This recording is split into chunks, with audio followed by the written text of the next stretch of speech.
Assalamu alaikum wa rahmatullah, cher Bino, j'espère que vous allez bien, tranquille. Donc, petite réaction au post du jour. Donc, on est en fin de semaine. Courage pour ceux qui débutent la semaine demain matin ou qui l'ont déjà débuté, pour ceux qui sont partis charbonner dès ce soir, hein. Il y en a comme ça aussi, ils commencent le dimanche soir. Et puis, bah, bon repos aux autres, hein, si vous êtes en week-end prolongé ou en ce que vous voulez, au chômage ou. Enfin, bref, ça me regarde pas, mais profitez quoi. Donc, sans plus tarder, on commence par ce post. Voilà, ce que je voulais faire, c'est prendre plusieurs posts en exemple. Mais avant de commencer à réagir au post, j'ai une question. Pourquoi aujourd'hui, les gens se marient plus ou très tardivement? Et quand ils se marient ou quand ils se sont même mariés tôt, ouais, ça arrive à un échec, le divorce, ou un des deux qui est dans le mal-être, et ainsi de suite. Ensuite, j'aurais voulu savoir aussi une autre question. Pourquoi la relation hommes et femmes se dégrade dans la communauté? Maintenant, il y a des insultes qui fusent. La modération, vous allez payer pour ce que vous avez laissé passer. Bien sûr, il y a eu des insultes confusées entre les hommes et les femmes. Vous n'avez pas osé supprimer les posts. Il a fallu qu'il y ait d'autres choses qui rentrent en compte pour que vous supprimiez les posts. Vous n'avez pas peur donc de la fitna que vous allez laisser perdurer. Vous n'avez pas peur d'Allah, hein, la modération. C'est juste que, ah ouais, là, il vaut mieux qu'on supprime. Parce que la morale de l'époque, c'est pas encore ça. Il faut. Hein, quand la morale de l'époque, ça sera qu'on pourra parler comme sur Doctissimo ou sur jeuxvideo.com. Vous allez tout laisser, hein. On vous connaît, hein, ça n'a rien à voir avec l'islam. Vous régissez pas selon les préceptes islamiques et selon la bonne morale. Je vous le dis, hein. Bon, bref, en tout cas, ces questions, je me les pose et on va voir. Enfin, je me les pose. On va voir, les réponses, elles sont dans les posts du jour. Chaque jour, on voit ce genre de post. Comme Nalet, est-il avec moi par intérêt? Donc, est-il avec moi? Déjà, juste par le titre, on peut voir une chose. Je comprends pas que vous puissiez pas avoir cette force enfin, vous pouvez pas, comment dire, percevoir, vous pouvez pas entrevoir, vous pouvez pas comprendre direct, rien que par le titre du poste. Et ça, je ne comprends pas. C'est simple. Est-il avec moi par intérêt? Donc, c'est quoi, une relation en mariage? Un truc comme si c'est dans une série télévisée américaine, hollywoodienne. Les films romantiques, vous savez, ou alors les trucs, ouais, de collégiens, là.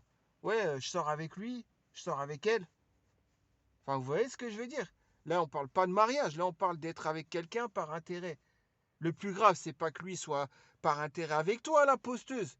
Le plus grave, c'est que votre relation soit hors mariage. On en a rien à faire qu'il est avec toi par intérêt ou pas. Déjà, remets-toi en question pour ta relation. T'es même pas marié.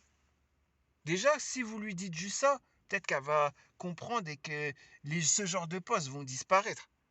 Fake ou pas fake, hein, je sais pas si c'est un fake, mais y en a des pas fake et c'est leur relation au quotidien, hein, avec des hommes sans être mariés, colocation, tout ce qui bouge.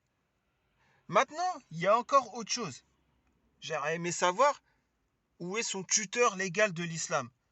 La plus grande, le plus grand mal, le plus grand fléau dans cette communauté en ce moment, c'est quoi? C'est que les femmes comment dire, ouais, ne dépendent plus d'un tuteur légal en islam. J'ai rarement vu un imam ou un savant remettre cela sur le tapis pour avoir une discussion sérieuse, un rappel sérieux et une prise de conscience. Vous voyez ce que je veux dire? C'est très rare aujourd'hui. Pourtant, c'est le premier mal, pardon, qu'on puisse voir dans cette communauté, dans les relations homme-femme. Donc barbu, gilbabé, si vous préférez. Ah oui, c'est vrai aujourd'hui, gilbabé, enfin, une femme qui coupe ses cheveux, c'est un truc de fou aujourd'hui. De plus en plus, il y a de plus en plus de femmes qui étaient voilées, mais elles se sont voilées après le printemps arabe. Vous voyez, c'était un mouvement, c'était quelque chose, une sorte de mouvement qui est apparu. Ah ouais, je vais porter le voile, c'est vrai. Ce n'était nullement religieux car beaucoup ces 2-3 dernières années, ont ensuite enlevé le voile. Et carrément écrit des livres, ou même ont posté sur le forum, hein. Voilà pourquoi j'ai enlevé le voile. Vous voyez ce que je veux dire? Donc à partir de là, moi je veux voir le post, le lire, et après vous allez avoir des éléments de réponse. Pourquoi la relation homme-femme se dégrade? Est-ce que les hommes sont toujours des hommes? Est-ce que les femmes se respectent toujours? Est-ce que l'être humain a peur d'Allah? On va voir ça. Donc c'est Nalet qui nous dit: Salam à tous, je viens vers vous pour avoir vos avis sur ma situation, s'il vous plaît. D'accord? Donc quelle est ta situation? Je vous explique du mieux que je peux en évitant de faire trop long. Voilà, j'ai 26 ans. Tabarakallah, tu es encore jeune. Je suis française d'origine algérienne. J'ai un petit garçon de 7 ans. Donc 26 moins 7, 19 ans. Tu as eu un enfant à 19 ans. Est-ce que cet enfant, tu l'as eu pendant un mariage ou hors mariage? Déjà, ça, c'est la première question. Je ne travaille pas pour le moment et j'ai mon propre logement. Tu as ton propre logement, tu es dans le haram. Déjà, tu fais quelque chose que Allah tabarakatala déteste au plus haut point. Tu n'as pas de tuteur légal de l'islam. Déjà, on s'arrête là. Le premier paragraphe, fin de l'histoire. Je ne devrais même pas lire la suite. Subhanallah. Donc on va continuer quand même. Il y a 2 ans, je me suis fait aborder par un homme de mon âge qui ne parlait pas très bien français. Je n'ai aucun souci avec ça, mais ça ne m'intéressait pas. Il m'a abordé encore à plusieurs reprises, et à chaque fois je disais non merci, je ne veux pas discuter, etc. jusqu'au jour où je lui ai donné mon numéro, car toujours dans le respect et très gentil. Donc quelqu'un qui vient te voir sans passer par ton tuteur légal de l'islam, pour toi c'est dans le respect? Là il t'a manqué de respect puissance 10 milliards. Je vous le dis, les femmes en islam, surtout les reconvertis, ne tombez pas dans ce panneau. Une femme doit obligatoirement avoir un tuteur, quelqu'un qui la représente, un homme. Ça peut être son père, ça peut être son oncle paternel, son grand frère, son fils quand il a atteint la puberté, ou un imam pour les femmes reconverties. Et vous le savez mieux que moi. Et pourquoi vous faites semblant d'éviter cela? Ce que vous voulez, c'est que vous espérez que vous soyez encore dans cette nouvelle génération à venir, où tout cela sera caduc. La vérité, le haqq d'Allah aura disparu. C'est ce que vous espérez. Et ne me dites pas le contraire. Et vous, les hommes, là, tous ces hommes-là qui acceptaient d'aller parler à une femme sans passer par leur père, vous croyez que vous respectez, vous aussi? Vous croyez que vous n'allez pas prendre des péchés pour ça? Les péchés, vous les prendrez aussi. Et moi, je parle pour moi en premier, hein. Je vous ai toujours dit, une discussion brève avec la sœur, ça y est, on va voir son papa. En général, après, je vous ai expliqué tous ceux qui peuvent la représenter. Pas que son père, il y a son grand frère, son fils quand il a atteint la puberté, son oncle paternel, un imam. Voilà, je l'ai dit. Et vous croyez, vous les hommes, que vous êtes respectueux juste en allant voir cette femme? Donne-moi ton numéro, t'inquiète, je te respecte. Vous la respectez pas. Pourquoi? Parce que vous passez pas par son père. Et vous savez très bien que la troisième personne, quand il y a une discussion entre un homme et une femme et qu'elle perdure dans le temps, la troisième personne, c'est Shaitan. Vous savez mieux que moi. C'est moi, mais c'est moi l'ignorant qui connaît rien de l'islam, qui s'est converti. Au début de la vidéo, je ne sais même pas si j'étais encore un reconverti, façon de parler. Hein? C'est moi qui suis obligé de le dire. Qui suis obligé de le dire, c'est la honte. C'est moi qui suis obligé de dire ça. C'est la honte quand même. La choma, comme vous dites. Non, franchement, c'est de la choma. Je comprends plus rien à cette communauté. Et je sais que dans les réponses, je les ai vues, oui. J'ai vu pas toutes les réponses, j'ai vu la première page de réponses, même pas les 5-6 premières réponses, j'ai vu. Il n'y a personne qui l'a souligné ça. Ouais, vous avez dit, ouais, t'as un enfant hors mariage. Déjà, remettons en question par rapport à ce premier truc. Oui, c'est vrai, mais le plus grave, c'est pas ça. Le plus grave, c'est pas ça. C'est pas d'avoir un enfant hors mariage. Le plus grave, c'est qu'elle n'est représentée par aucun tuteur légal de l'islam. Il est là le plus grave problème. Tant que vous laissez Moi, je vous le dis, hein, le fait de laisser les femmes et de banaliser cela, les femmes sans un tuteur de l'islam. Et moi, attendez, après, je finis ça, après, je vous explique autre chose. Tant que vous laissez ces femmes qui sont sans tuteur légal de l'islam, vous laissez la débauche, vous laissez se propager tout cela. Les relations hommes-femmes ne pourront que se détériorer avec le temps. C'est tout ce que je peux vous dire par rapport à ça. Maintenant, je voulais revenir par rapport à ça aussi, mais sur comment dire, un deuxième point. Et toutes ces femmes-là, vous, toutes les femmes-là, que vous dites, oui, mais moi j'ai un tuteur de l'islam. C'est par qu'Allah, il n'y a pas de problème. Oui, mais moi c'est mon papa, hein, il faudra passer par mon papa. Il n'y a pas de problème. Mais si vous ne dites rien et vous laissez le silence par rapport à ces autres femmes, parce que vous allez dire chacun sa tombe, hein, je vais rien lui dire, hein. Sachez que ce silence, c'est comme si vous êtes complice de ceux qui sont en accord avec ça. Je vous le dis, hein. Et tous les autres hommes aussi, hein. Moi, je ne laisse pas passer ce genre de choses. Moi, je vous le dis, je ne laisse pas passer ce genre de choses. Et vous ne devriez pas laisser passer ce genre de choses. Et il n'y a pas un pseudo-imam pour le dire, ça, hein. C'est que quand... Bah oui, c'est normal. Le pseudo-imam, il ne va pas faire ce rappel que je viens de faire. Ça ne l'arrange pas. Après, il ne pourra pas parler avec une sœur en privé comme ça, là. Avec une de ses sœurs en privé. N'importe laquelle. Puisqu'après, sinon, la sœur va dire, ouais, mais dans ton rappel, tu as dit, il faut que tu passes par mon père, là. Je dois avoir un titre de l'islam. Pourquoi tu leur dis pas le pseudo-imam? Pourquoi tu leur... Et toi aussi, le chinois. Pourquoi tu leur dis pas? Pourquoi vous leur dites pas? Bah parce que le jour où vous êtes devant une femme, entre guillemets, en message privé ou sur Discord ou à WhatsApp ou je ne sais quoi à parler avec, hein, vous dites, elle pourrait me reprocher que je lui parle sans passer par son père. Voilà pourquoi vous leur dites pas. Ça ne relève pas de la petite hypocrisie ou de la grande hypocrisie. Vous connaissez mieux que moi. Vous avez étudié mieux que moi. Bien sûr, je connaissais quoi le fiqh, donc la jurisprudence. Je sais c'est quoi le tawhid, at-tawhid et tout. Mais qui je suis moi pour donner des cours de tout ça? Qui je suis moi pour parler de usul at-thalasa, les trois fondements, tout ça? Qui je suis pour parler de tout ça? Je suis un savant moi? Non, mais par contre, j'essaie d'appliquer ce que j'ai appris. Vous faites quoi? Les pseudo-imams. Vous êtes là, vers les gens, vous leur parlez, vous leur faites des rappels et quand ça ne vous arrange pas, silence. Silence, on ne fait pas un rappel sur ce genre de choses.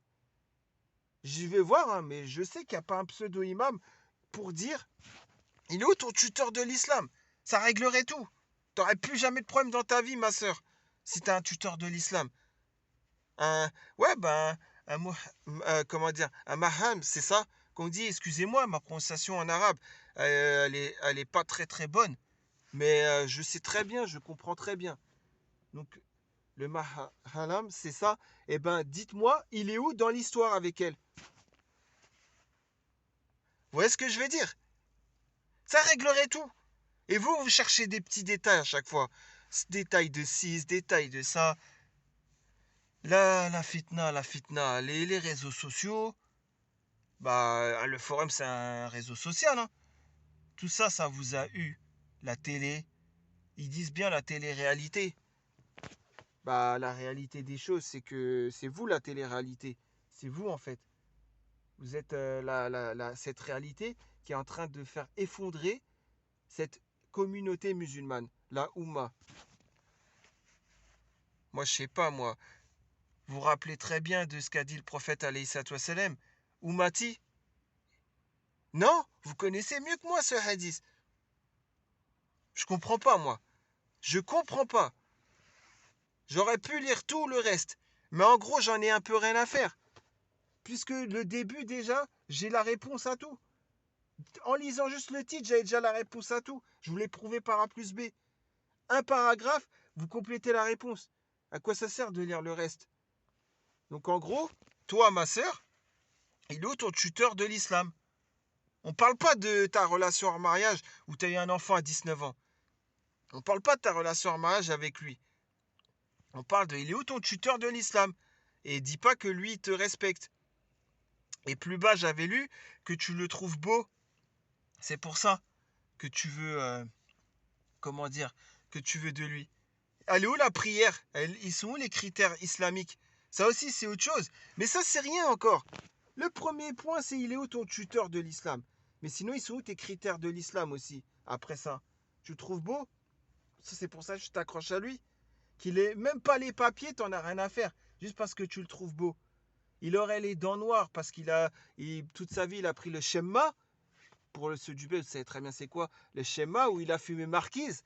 Ou là, je sais pas quoi, là. Hein? Là, tu serais où? T'aurais fui. Et la prière dans tout ça. Quelqu'un qui prend le schéma tous les jours, qu'il a les gencives éclatées et les dents noires, mais tant qu'il fait sa prière, il sera toujours mieux que cette personne-là qui n'a pas les papiers, que tu trouves beau et qui ne ferait pas sa prière. Là, Alem, s'il fait sa prière ou pas, tu ne le mentionnes pas. Mais en tout cas, toi, il n'y a que le physique qui compte pour toi. Astaghfirullah. Personne pour reprendre ça aussi. Mais en premier, il est où ton tuteur de l'islam? Maintenant, on va voir. Là, la détérioration homme-femme, pourquoi je dis qu'elle y est en rapport avec ce sujet, je vais vous dire. Mais parce que de tout simplement, normalement, les gens, vous n'avez pas à vous parler hommes et femmes comme ça, comme ça, en toute impunité. Vous n'avez pas à vous parler. Les hommes, vous devrez passer par le tuteur de la femme pour pouvoir lui parler.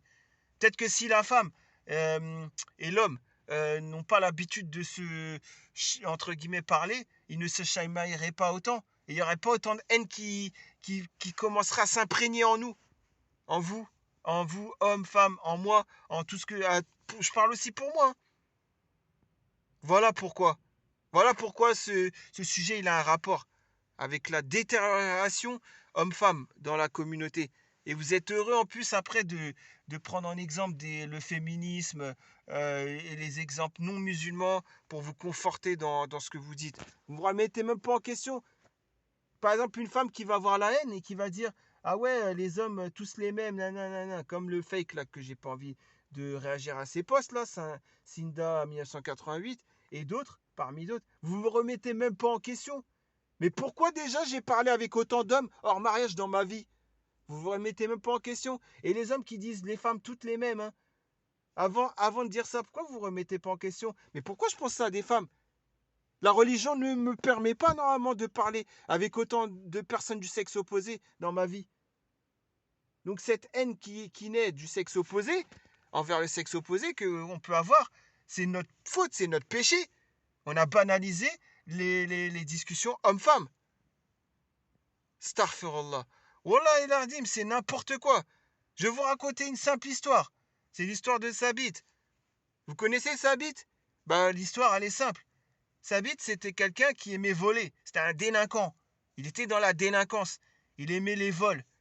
Vous voyez ce que, comme aujourd'hui, les gens là qui font des vols à l'étalage, des braquages et tout, lui, il était un voleur de son époque. Donc, il volait les fruits et légumes chez les paysans et tout pour manger et pour pas travailler. Vous voyez ce que je veux dire? C'était la délinquance. Et un jour, il s'est pris de remords et il a voulu se repentir. Il est parti voir le paysan chez qui il avait volé un fruit ou un légume. Et il lui a dit, oh paysan, oh mon frère, je voudrais te dire une chose, j'ai volé un fruit, ou c'était un fruit ou un légume, un des deux, dans ton jardin là, et je voudrais me faire pardonner. J'espère que tu vas me pardonner de ça, j'aimerais commencer à faire mon repentir, et ne plus recommencer normal, il avait plus la conscience tranquille d'être un voleur. Donc Thabit, voilà, on parle bien de lui.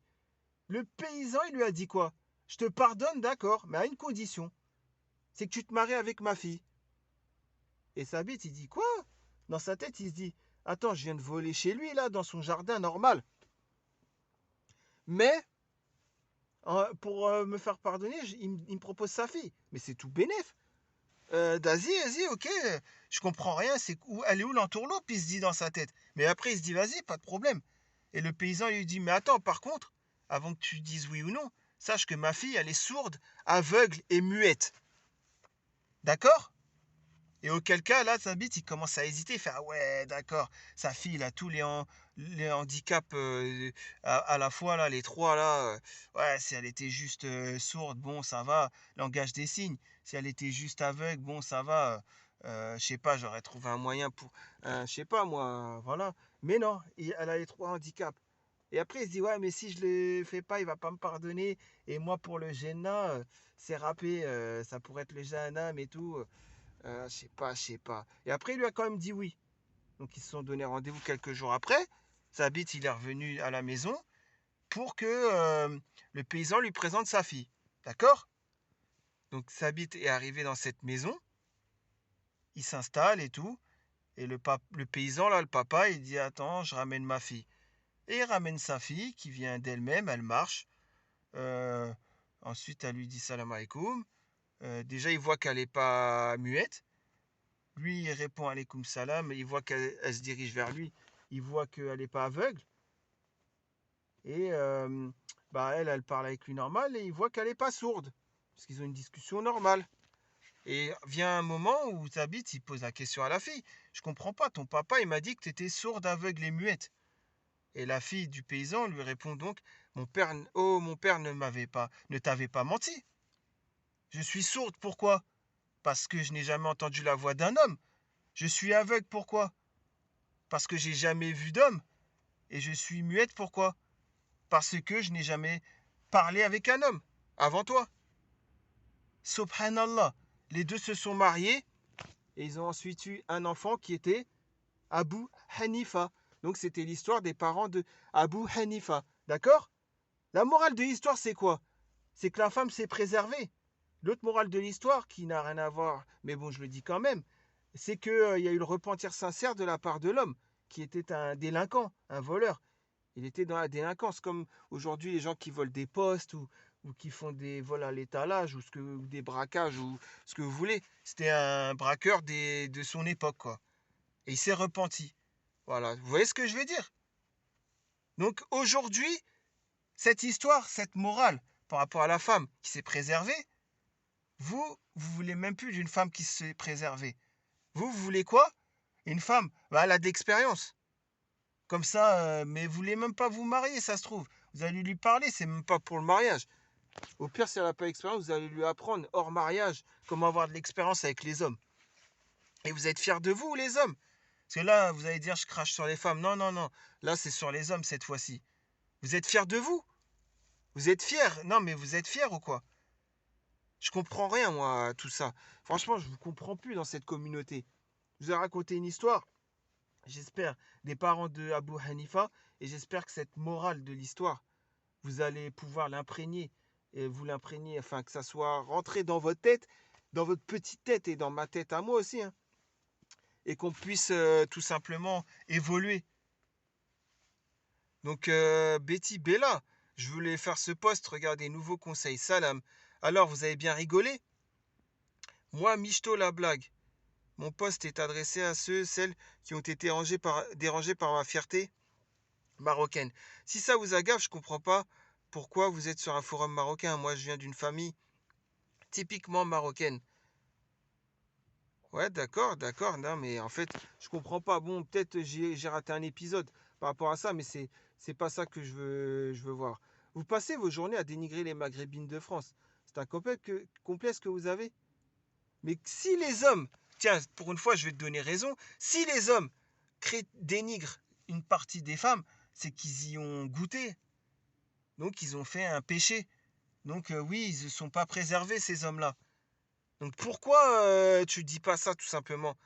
Ah, parce que ça t'arrange pas si tu dis aux hommes, préservez-vous et n'allez pas vers les femmes maghrébines. Comme ça, vous pourrez pas les dénigrer. Ça va pas t'arranger, puisqu'après, il n'y a aucun homme qui va venir parler. Ah, c'est peut-être ce que tu cherches, toi. Des privés, des hommes qui viendront te parler. Donc ça, t'es comme le pseudo-imam, en gros. Il y a des rappels que tu pourras pas faire. Parce que ça va pas t'arranger. T'es dans le même cas de figure, toi. Je suis pas une franco-marocaine. Ouais, j'ai vu, t'es une tchéco-marocaine. Tu viens de République tchèque ou Tchéquie ou je sais pas quoi, là. Je sais pas comment t'appelles ça. Moi, j'ai toujours appelé ça République tchèque. Voilà, hein. Donc, ouais, je comprends rien, moi. Je comprends rien. En fait, t'es du Maroc, t'es né là-bas et t'es venu en Europe. La République tchèque, ça reste l'Europe. Bien que c'est pas, t'auras pas autant d'avantages qu'en Europe, enfin, comment dire, pas, plutôt à l'ouest, comme la France, l'Allemagne, les Pays-Bas, la Belgique, l'Espagne, l'Italie. Ouais, tous ces pays-là, t'as plus d'avantages. Mais j'ai compris. Après, comment tu as atterri là-bas? Le HLM. Ça, j'ose espérer que tu n'as pas pris en otage la vie d'un homme tchèque pour qu'il te fasse les papiers après que tu le quittes. J'ose espérer, hein, j'ai pas dit que tu l'as fait, mais j'ose espérer pour toi. Parce que la sentence peut être très, très, très, ouais, j'allais dire irrévocable, mais bon. Non, en tout cas, ça pourrait être très grave pour toi le jour du jugement. J'espère que ce n'est pas le cas. Donc voilà quoi. Mais ça m'énerve comment vous rabaissez entre vous. Si les maghrébines finissent vieilles filles, c'est parce que vous n'êtes pas des hommes pour les marier. Donc voilà, donc ça c'est encore un autre cas de figure. Vous voyez un gros pseudo, Independent Woman, Independent Woman, pardon, Independent Woman, pour faire vraiment l'anglais, Independent Woman. Pourquoi? Parce que il est où ton tuteur de l'islam? Ah, il est au Maroc, il est au Bled. S'il n'y a pas ton père, il reste ton grand frère, il reste ton oncle paternel aussi. Et donc personne va ne souligner cela. C'est pourtant c'est ça qui fait que ces femmes-là, elles désobéissent et elles ne veulent plus, comment dire, être une femme de l'islam, quoi. Et les hommes, vous êtes où là pour réagir dans votre petite tête, dans votre cerveau étriqué? C'est où? Vous avez vraiment le cerveau étriqué. Pourtant, c'est logique. Pourquoi les femmes sont devenues comme ça aujourd'hui? Vous allez dire, ouais, parce qu'aujourd'hui, il n'y a plus d'hommes sérieux ou c'est des relations. Bah oui, mais comment en êtes-vous venu à avoir des relations en mariage? Et parce qu'il n'y a plus le tuteur de la femme n'a plus de valeur. Voilà pourquoi. Et c'est les hommes les premiers, vous aurez dû dire, moi je te parle pas.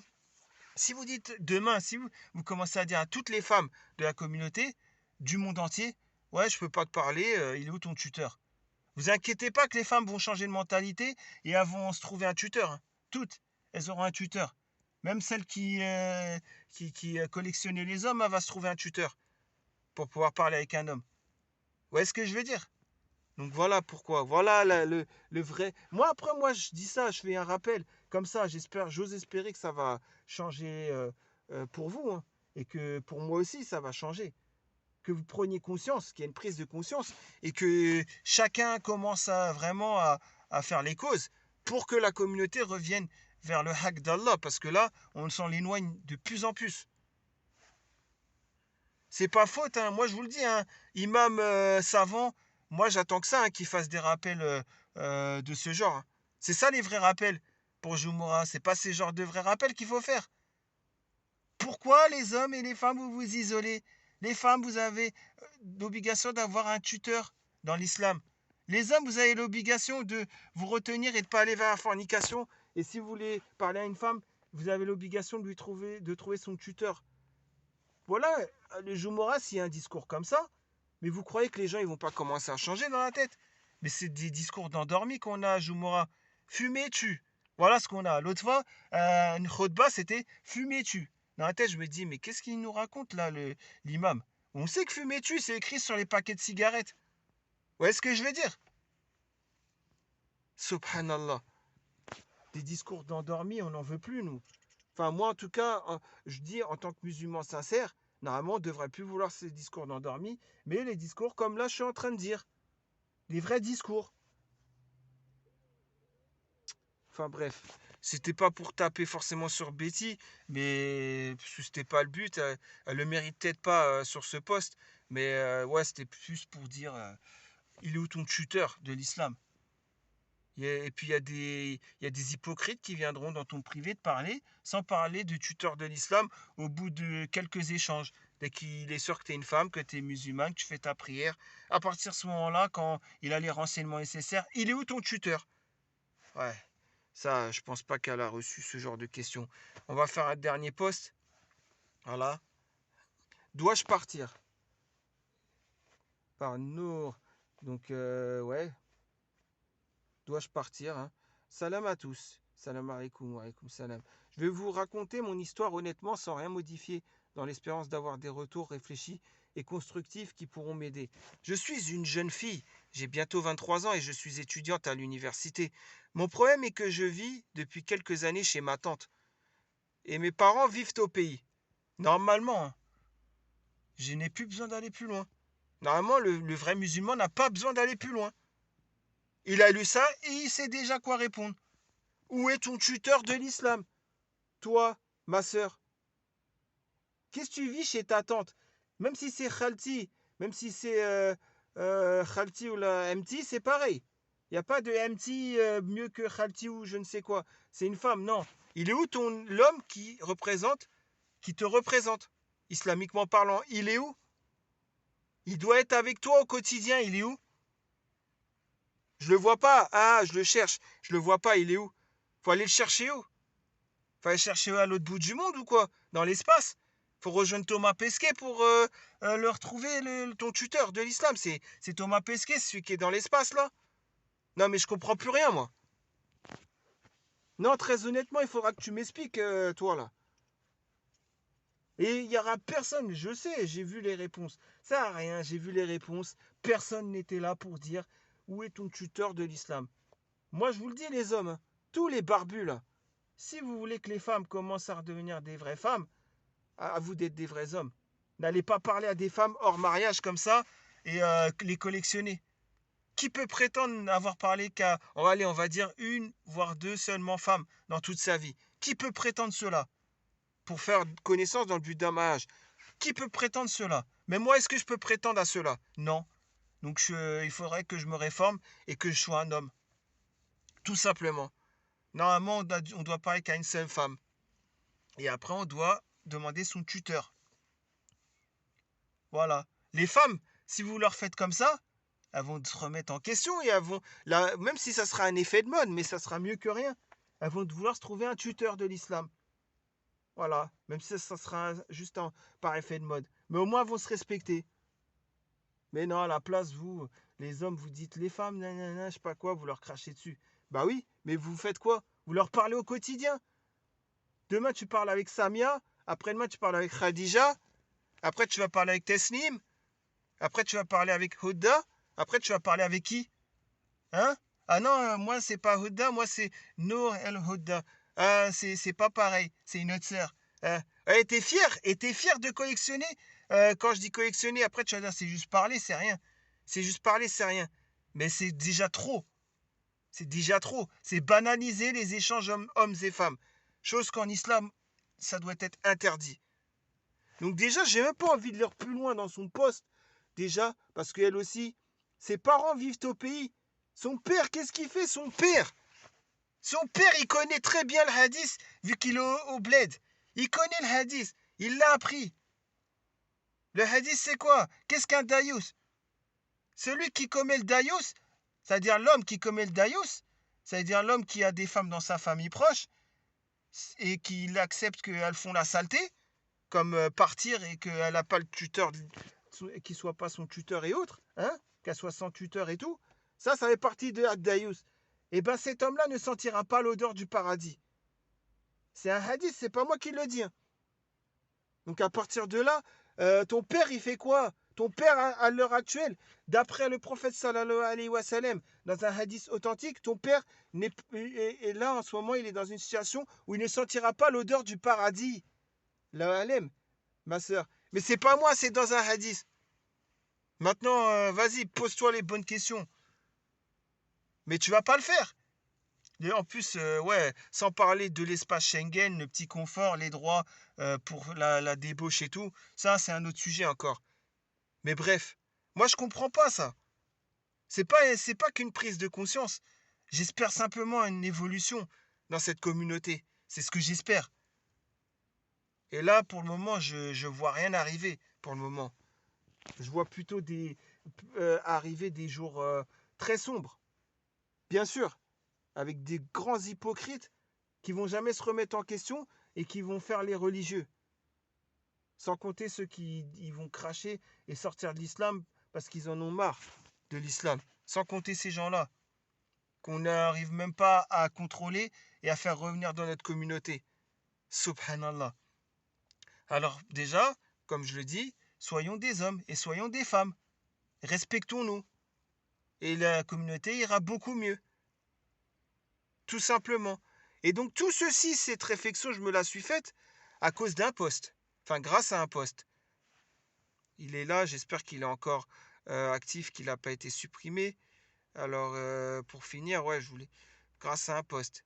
Voilà, féministe cherche quoi? C'était pas, il y avait celui-là et puis il y avait un autre post, mais la flemme de chercher.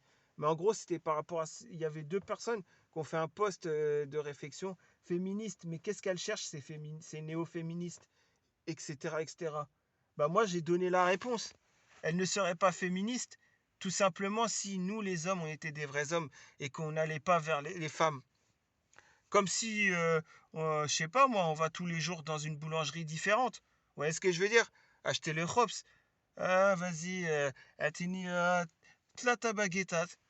Yallah, ça fait. Voilà, tout simplement. Vous voyez ce que je veux dire? Et le lendemain, là, une autre boulangerie.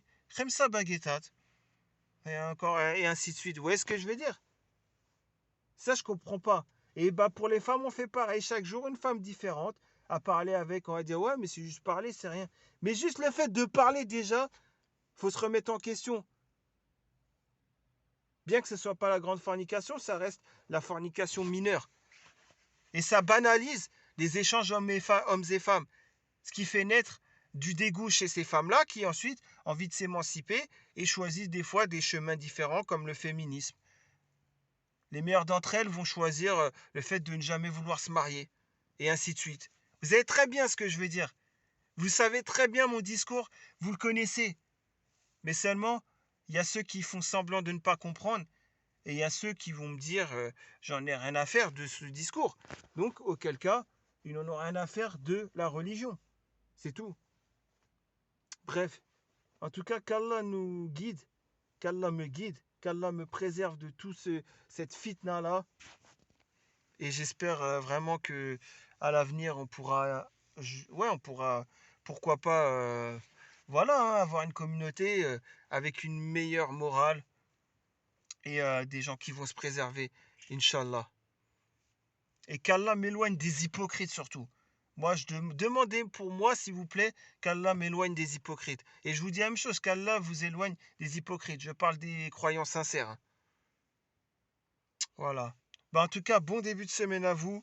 Si vous travaillez demain matin, tout ça, bon courage. Et puis, je vous dis à très prochainement pour une nouvelle vidéo à la réaction de vos posts. Inch'Allah. Allez, salam alaikum.